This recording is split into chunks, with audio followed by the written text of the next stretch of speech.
Welcome. It's Debrup on Air. I'm your host Debrup Laha, and this is The International Lens, where we dive into the real life stories of international students in the US.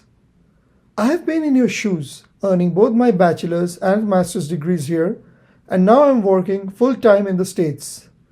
This podcast series is for you, whether you're already studying in the US or just planning to.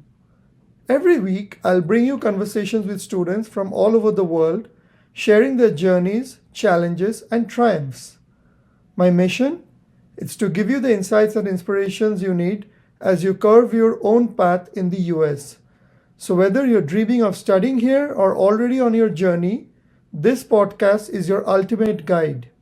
Tune in and let's make your American adventure one to remember. Growing up, my father, who's a surgeon, would often speak about how the advancement of technology in the field of medicine is helping to make the lives of people better. Little did I know that engineering blended with biology, which is also known as biomedical engineering, is playing a pivotal role in healthcare advances. And in the modern day, of course, with the integration of artificial intelligence and machine learning in this space, they can definitely help in making systems more efficient. Today, we want to learn more about this space, and we have our guest, Mr. Akaash Saxena, who is a current second year master's student pursuing his degree in biomedical engineering at NYU Tandon School of Engineering. Welcome, Akaash. How are you doing? Yeah, bro. Thank you very much for inviting me to your podcast. I'm doing very good. Just a little tired from a little snowboarding trip I went this weekend. But overall, I'm very excited to be here and share about biomedical engineering. Great. Before we get into biomedical engineering, how was your snowboarding experience? It was my first time, and if anyone has tried snowboarding for the first time, they know for the first four times it's going to be very painful. Um, I'm hurting in places I didn't know existed. I fell down a bunch of times, but overall, it was a great experience. I would highly recommend it to everyone. And if you do go, please take some elbow pads and knee pads and butt pads with you. Great. Makes sense. I can pretty Yeah, much understand that if you fall down, it's definitely going to hurt a lot. And while you yeah, sometimes might not feel the pain immediately, it might hurt later on, and that's where it gets a little messy. yeah. I mean, that's where my anatomy courses come into play. I can understand like what's part is hurting, but this was a nice PhD research, I guess. More on that later. Great. Thanks for the great introduction about snowboarding, which is different Yeah, from biomedical engineering. But to get started, could you tell us a little bit about yourself and your background? sure. So I come from a small town in India, in Rajasthan, Bikaner, and I went to for my undergrad. I went to BITS Pilani, Hyderabad, and that's where this whole journey for biomedical engineering started. I was selected for masters. I was selected for a dual degree program. I had a master's in biological sciences, Oh, and I did a bachelor's in electronics and instrumentation. And biology was kind of always my favorite subject because I was doing well, and I was actually more scared of like mathematics and stuff. mhm. And I like performed pretty well in biology. But the first time I went to my BITS Pilani University, I was like, oh, I don't want to do biological engineering. And the registration faculty was also a faculty for biological engineering. And he said, once you get out of this university, you are going to love this program and you will see the applications about it. So fast forward, I graduated from BITS Pilani in 2020. And Mhm. right after graduation, it was the COVID time. Fortunately, I found myself a job and I worked remotely for 3 years as a software engineer. Okay. And during that time, um, I just realized like I'm not doing a lot. Like I kind of like started hating that life. It just felt like a lot of my work is just like it doesn't make any sense. Like I'm not leaving behind a legacy. I wanted to do something more. And at the same time, like I'm also a big soccer player.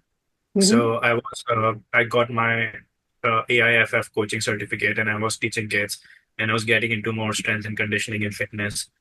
And also during that time, like COVID happened, and I saw like my whole family was suffering, and my parents who were like not big on fitness, they were also suffering. So all of these experiences, and I was like, it's kind of like leading me somewhere, and like, what am I doing with my biology degree, and what am I doing with my electronics instrumentation degree? Like, Mhm. I should find a way to combine it, and I should find a way to like do something about the problems that I'm seeing and help my people out. Um, Sounds a bit novel, but that was kind of like my mission statement. So then I started looking up for majors which serve this field. And fortunately, I found bioengineering or biomedical engineering, which combines all of these aspects, biology, electronics instrumentation, computer sciences. And I really wanted to like give it a go.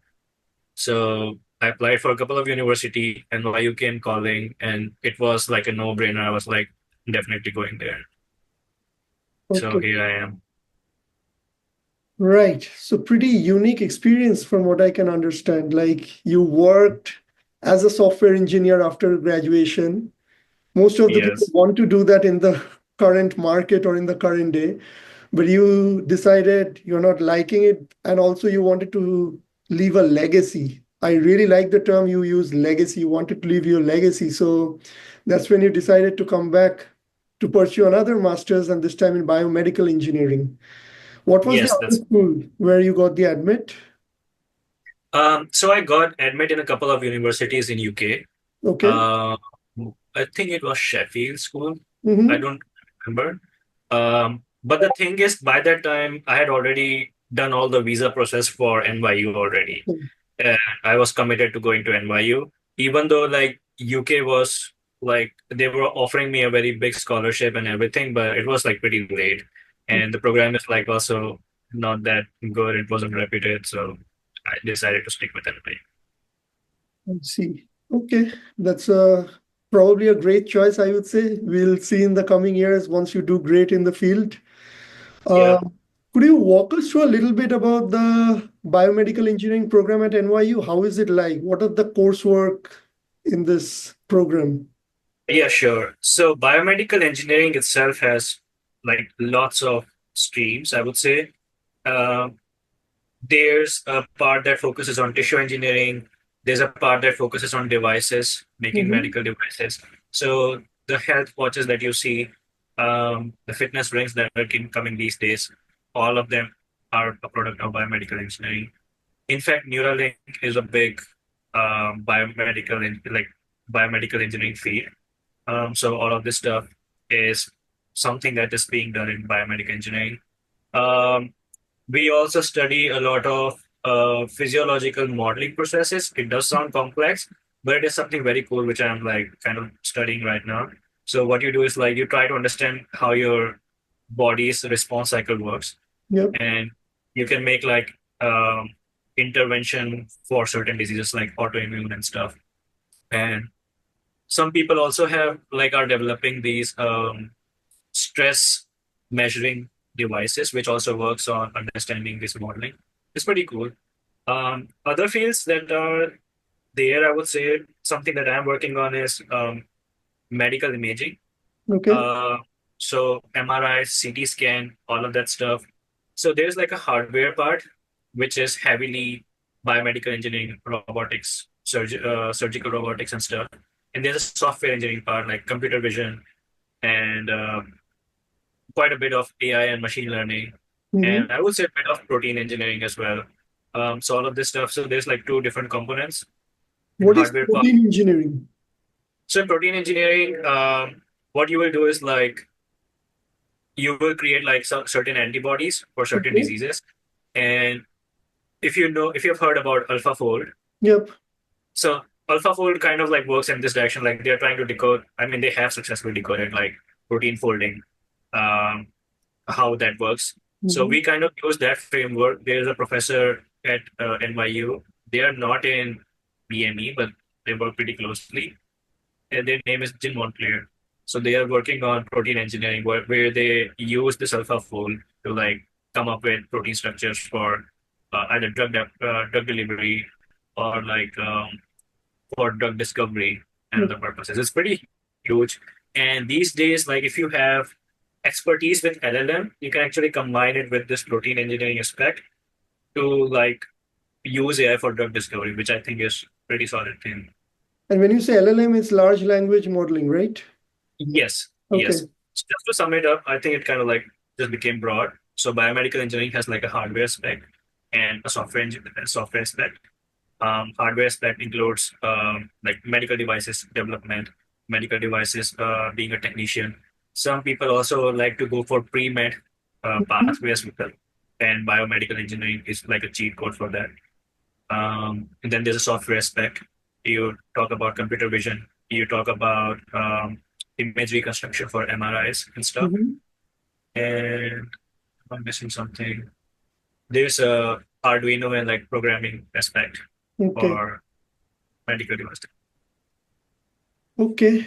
That's a pretty good overview that you gave. Now that I'm thinking about it, I did my bachelor's and master's in mechanical engineering. And during my master's, I remember we used to have a course which is called non-destructive testing, which had a lot of applications of MRI, CT scan, X-rays, because we are doing the testing, but there was no, like, you're not breaking anything, but you're able to do the test like using the machine. So I remember we touch based a bit on that during our masters. And when I was doing my bachelor's, there were some applications of biomedical engineering or sciences you can send. We used a program called LabVIEW. I don't know if it's used in your field quite a bit now, but we used to use that a little bit. I personally don't know. I haven't used, but I'm pretty sure it's being used somewhere. Mostly people do use like console, MATLAB for like simulation and stuff. LabVIEW, I'm not quite sure. Okay. Yeah, I mean, it might be something which was very specific to our program, and I never explored the field of biomedicine or biomedical engineering as such too much. But thanks for Actually, this good overview. yeah, yeah. Just a short thing. Many people actually come from mechanical engineering background, Okay. and mechanical engineering and surgical robotics has like a huge overlap Mm-hmm. with biomedical engineering. So yes, like it, they have like many overlapping aspects. Makes sense. Okay. I see in your background you have a photo of the Empire State Building. Are you Yeah, are you currently living in New York or New Jersey? I'm in Brooklyn. I mean, New York, Brooklyn. Yeah. Okay. Could you tell us a little bit about how the living expenses in New York are like? Because from what I have heard, I mean, I have not been in New York for a while now, but I heard it's super expensive. Do you walk us through a little bit about the expenses for a student? So as Debruk mentioned, it is super expensive. I'm not going to lie. If you can get some scholarship or if you can get like any sort of financial aid, or if you're like born in a billionaire family, or if you can marry a billionaire, please do that. Highly recommend it. But that being said, there are some areas like you can kind of like if you're coming to NYU, just make sure like keep it in mind that it is going to be expensive. Even if you have scholarship, it's going to be tough. Um, but that being said, there are some areas which are less expensive and preferable than other in terms of safety, in terms of accessibility, in Mhm. terms of community, in terms of obviously the prices and how annoying your neighbors are. Um, so currently, I'm living in Clinton Hill, which is Okay. like 16 minutes from NYU, and it is one of the more expensive neighborhoods. But a lot of grad students live around this area, so that's there. Majority of NYU students like to reside within Bay Ridge area or Sunset Park, Diker Heights. These are all, I think this is called South Brooklyn, Yep. but it's also like pretty far from most of your happening areas. I would say Manhattan, in Brooklyn, there's the most happening areas Williamsburg. Rent is pretty good there, $600 to $800. I mean, if you compare Yeah. it to other states, it's a lot. But still, $600 to $800, you might be able to find a small private room, pretty good. Really? And you, Okay. yeah, you will find lots of Indian students living there as well, so it's pretty good. Most of the landlords are Asian in Sunset Park. In Bay Ridge and Diker Heights, I'm not sure how it's going. And this thing I will like to like touch base upon a little bit later because it has a lot to do with like finding houses. Okay. And other than that, you can also live in New Jersey. New Jersey is pretty good. Only issues like path trains, like taking light rails. I mean, if you want to come from New Jersey to Manhattan, you have to get this pay a ticket for light rail, oh sorry, path trains, Mm-hmm. and then when you come to Manhattan, then you have to like use MTA card and everything. But over there, there's a huge Indian community, pretty accessible, pretty affordable, great, super clean, more cleaner than New York, definitely. Beautiful view, and it's pretty good. Only problem is there's no public transportation like subway, and subway is a major, major, major consideration for me. Mm-hmm. It's a huge favorable aspect in New York. You can get anywhere by subway. Everything is within walking distance. That's New Okay. Yorkers say. All right. So if I think about an expense point of view from a student's point of view, you said the rent is about $800. Let's go by the higher number. And then how much do you think the commute cost, utilities, and food would be?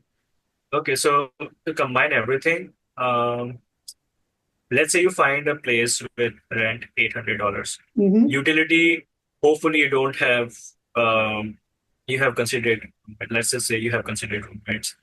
Your electricity bill won't be much. Um, in that case, electricity bill comes to around 50 per head. In winters, it might go a little bit up. Because of the And heat. you, because of the heat, Yep. yes.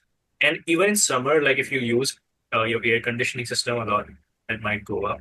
Mm-hmm. That being said, it's definitely worth looking into a different heating system. I have a radiator system right now, and Okay. I would prefer that over central air conditioning because some people just like to turn it on and everyone has to like pay the bill. Then you have Wi-Fi. Wi-Fi is usually for me. I'm using Verizon.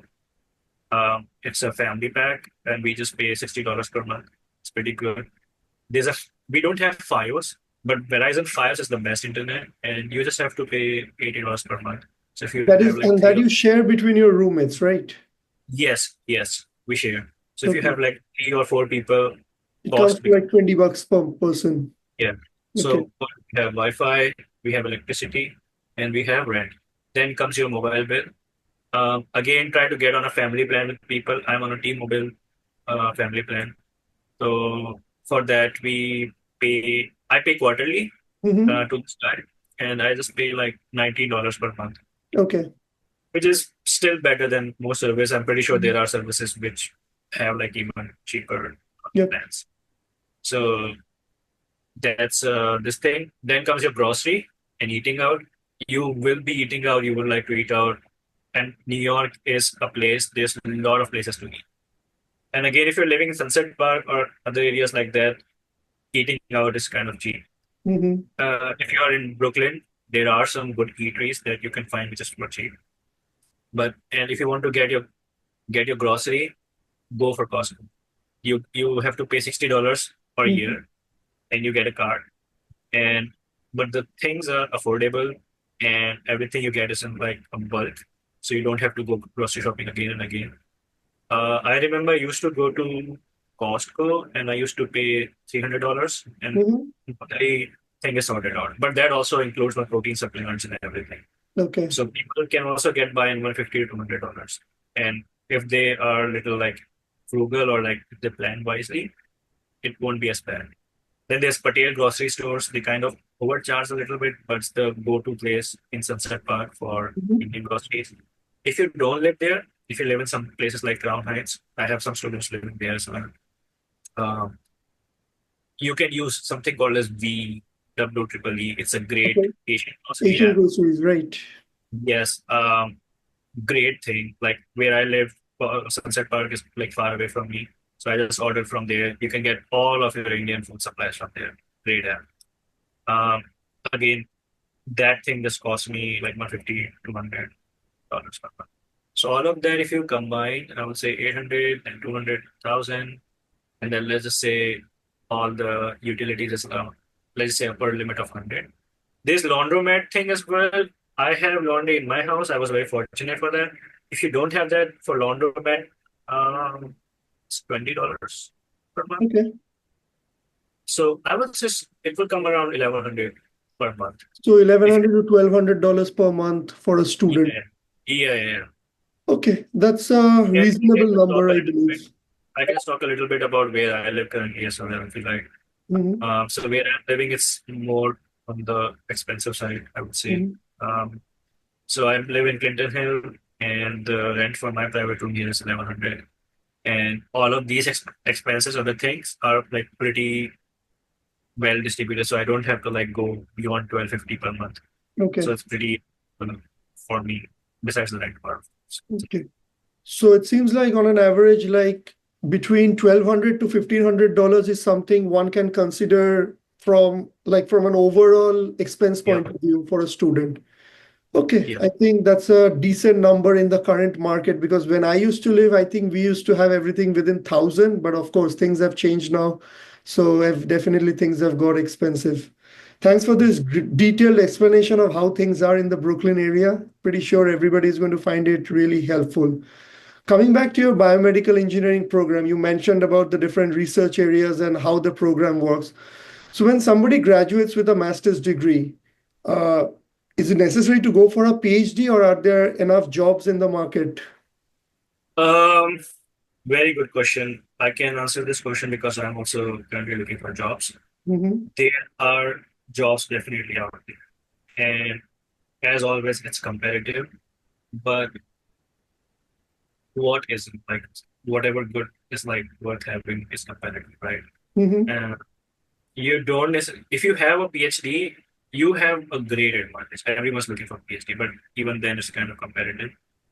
If you have master's degree, I think you're still in a pretty good position, but you need to have work experience. I would highly recommend getting that.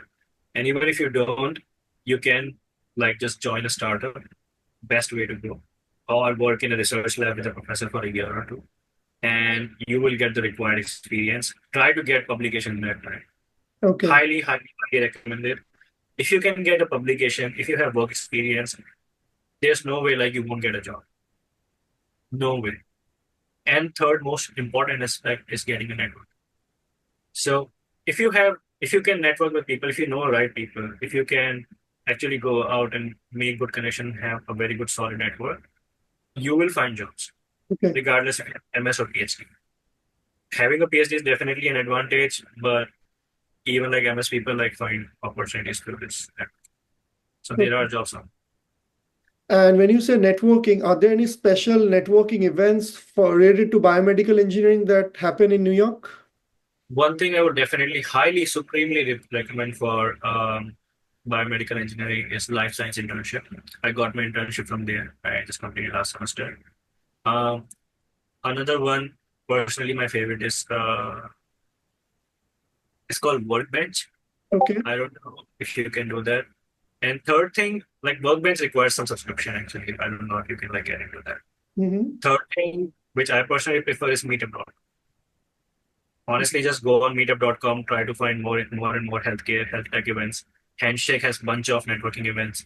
So you Hmm. just use that. Just type up healthcare, startup events, healthcare networking events. Just go there and educate yourself. In biomedical engineering, chair of the professor department, sorry, Professor Fisher, he organizes colloquium and seminars. Okay. It's a great place to understand like what research is currently going on, and you can actually network with guest speakers.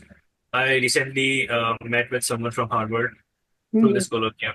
They Okay. had a colloquium with like MIT, Harvard, and Stanford speaker. So that's a good one as well. Okay. All right. Good to know that. I mean, when I was a student, I think we had probably one or two students in biomedical engineering who were international students, and there were quite a few US citizen and green card holders who were there as well. But it was a pretty small cohort from what I remember. But good to know about your experience. And coming to NYU, did you have any on-campus job in your 2 years? Yes, I currently have an on-campus job which I've been doing since summer. Okay. Uh, so I work in Dean's office. I'm part of NYU administration, lab safety, and great, great experience, great team, and I'm really fortunate to have found that job. And yeah, if you can find an on-campus job, you're living in NYC, like it will be sorted out. I mean, you still cannot live in Manhattan, but it will greatly, greatly help you. Mhm. Ever since I have had on-campus job, I really had to like ask back for money from home. I was really fortunate in that because graduate students get paid $29 per hour, Okay. and every year because graduate students have a union, the cost kind of goes up by I think $0.75 or something every semester, every academic year. So So every right now, salary gets higher, like get increases by yeah, 75 cents. yes, yes, and that's there. And what was I saying? Yeah, so like if you have like an on-campus job, it's pretty much sorted out, Mhm. and try to get that as soon as you can. Okay. All right. I remember that because when I was a student at NYU Tandon, our per hourly salary was firstly $16 an hour, and then the next year it increased to $17 an hour. So from Yeah, that, I think it has come a long way now to $29 an hour, almost double of that. So it's good because New York City is very expensive. And just a yep, thing go ahead. about on-campus jobs. Um, During the semester, you can only work 20 hours. If Mhm. you have any break, academic break, like spring break or summer break, you can work up to $35 per hour. And $35 and sorry, 35 hours per week and 20 hours per week. Okay, And if you're that and you're like working on campus job, you will be able to save quite a bit for a coming semester. okay. And are there any other perks for apart from the high pay? Like, is there any health insurance waiver or anything like that at NYU? I think that if you become part of union, if you join that, then you get some sort of like insurance waiver. You Mhm. do get some reimbursements from bursars finance, which is like Okay. the environmental finance department. One of the major perk that I find personally in my department is like we have lots of free food events, and the food is great. Like we have lots of talks and stuff, and we always like get free food, and it's pretty good. Other than that, it like varies department to department, but overall, there's a graduate student union, and you can just go through their laws and stuff to understand. Mhm. Okay. Yeah, I mean, the insurance waiver that you mentioned, it adds up to this. So that's an extra income if you think of it indirectly. Like you're paying upfront, but when you get the refund, you can use that towards your next semester fees. So Yeah, definitely helpful. definitely. And since we are coming towards the end, I have a couple of more questions. So you're currently in your fourth semester, Yeah, and how is your job search currently going on? How is the market like? it's tough, but I'm able to like get some interviews and stuff. It's Okay. I would say it's definitely difficult, stressful. But how many applications on an average do you need to do per day, I would say? Uh, I personally go for 8 to 10, Okay. and I think that's even less. People go for 15 to 20. It's a full-time job basically.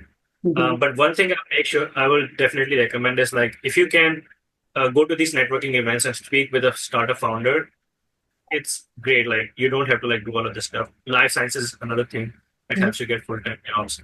So if you can get through that, it becomes supremely easy to like get. Uh, Okay. All right. And coming to any fun fact about you, do you have any passion project or apart from studies, yes, what do you do? yes. So one thing I would highlight is like you can do pretty much everything in NYU once you have all the resources at hand. So right now I'm a part of NYU Startup Bootcamp. It just finished actually. So I had my own startup I'm working on. It's called Magni. It's an AI-based physiotherapy. So I'm working on that. I love to play guitar. I'm wearing my metal t-shirt. Okay. Um, I also play soccer as I have to like I'm on a soccer course, so I play a lot of soccer. I like to sketch Mm-hmm. um, and travel quite a bit, and also like to cook. So just these things. A I lot of do it. Yeah, lots of hobbies. Yeah, I try to like keep them alive whenever I can. And regarding the startup that you mentioned, are you currently doing that like in partnership with other students, or how is it like? If you can give a quick summary of that. Sure. So I initially started in partnership. No, I initially started by myself. Fortunately, I was able to find a mentor from MIT, and Okay. they helped me quite a bit initially. And then NYU Bootcamp picked it up, and I got most of my coaching there. Now we are a team of three, Mhm. so they are also NYU students. Okay. And are you planning to raise any funds for that or? I'm taking it very slow because startup is a risk, it's a gamble. We are Mhm. just trying to create a POC. We have our plan and we're just following that. If funding happens, great. If not, at least we have a tool that we are able to help people out with the knowledge we have from our field. So Okay. that's more than Okay. Great. And since you'll be graduating soon, you already mentioned you worked as a software engineer before and you didn't like it. Where do you see yeah. yourself after graduation? Okay, so this is kind of ironic. Most of the jobs I'm kind of finding right now is software engineering related, but I'm working on more interesting problems and challenges right now. Okay. Um, After graduating, I guess I'll see myself working as a machine learning engineer or AI engineer at medtech or health tech startups or companies or in that division. Um, I did a lot of AI work for my graduate thesis, which is part of the MS Biomedical Engineering program and super recommended, pretty good. It's compulsory. So try to make the most of it. And apart from that, yeah, just that it. And once the startup takes off, maybe in a couple of years, then I guess founder, founder of the startup and CEO. Okay. And on a student visa on OPT, are you allowed to have be the founder of the company or are there any other like prereqs for that? So if your company is profitable, Mhm. you can hire yourself as an employee for that company. And you need to And give yourself the minimum salary that is for the yes, geographical location. exactly, exactly. If you can do that, I have seen international students who are like working as a startup founder. If you Okay. cannot do that, you can still work your startup, but there are some like immigration policy, which I think you can reach out to NYU E-Lab, Entrepreneurship Lab for more details on that. Okay. Good to know that. I mean, I'm pretty sure this is an area where a lot of students would be willing to explore because They entrepreneurship. should, definitely should. One thing I'll definitely recommend, even if you don't end up like going for startup, it's super important because as engineers, we just work, we have a problem statement, we just try to come up with a solution. Mhm. That's what everyone does. Oh, just give me what you want to do and we can do it. But people don't like to get on the ground, understand how you come about the solution. You need to get data, you need to ask questions, then you need to make sense of the data. Then you have to like figure out a solution from that. And I think that process is tough. If you can get that experience, I think that will give you edge over everything else. Most of the startup and company, that's what they ask. Have you been ever been in founder role? Have you ever worked for seed startup? Have you ever done these things? And I think that's a big, big, big edge. Like if you can like solve something from ground up, uh, you can be put in charge and responsibility of everything because you understand the ecosystem of all the stakeholders, the problem, the solution, problem solution fit. That's super important. Highly recommended. Makes sense. And I think after finding the problem, the execution is the most important part, and Yeah. that's where people always I take mean, if back. you're an NYU and if you're an engineer and you can do execution. I mean, we are all notorious for executing everything before the deadline. So it's not. Right before the deadline. Oh, we have all gone through deadlines, and in our industry as well, it's filled with deadlines. Life is just filled with so many deadlines. Yes. Yes. But Yes. yeah, it was great speaking with you today, Akash. Thank you so much for your time. I mean, I definitely enjoyed this conversation because Yeah. biomedical engineering, I've heard a lot about it, but I never really got a chance to speak with somebody in this field. And you are But definitely very knowledgeable, and I wish you the best for your job search. Something yeah, to just definitely think about. I would like to take a quick moment to thank you as well. You have been part of the NYU group, WhatsApp group, and you answer like all of the queries like right away, and you've been of so much great help. One thing I would like to say, I forgot to add it actually. Um, it's better if you can like get some sort of like credit card or if you can get a guarantor situation sorted out.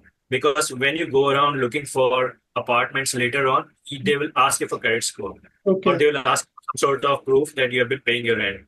And the thing with Asian landlord is they mostly deal with cash. So Mhm. you might want to ask them for receipt all the time so that you have a proof, or get a letter in writing. I didn't have these things, and I went through like hell to find a new place to stay. Fortunately, the management did their own due diligence and found out that okay, this guy's doing pretty good. He has been living here for a while. If you can have like a credit card history and you can manage that, highly recommended it. Everything in US works with credit score. Yeah, credit history, credit score, and income. These are the I three think, important yeah, things. and I think if you have Zoll credit card, you don't need SSN. Okay, I think try to like maintain that. great. But what? Great. Thank you so much, Akash, for your time today. Lovely Yeah, speaking with you again.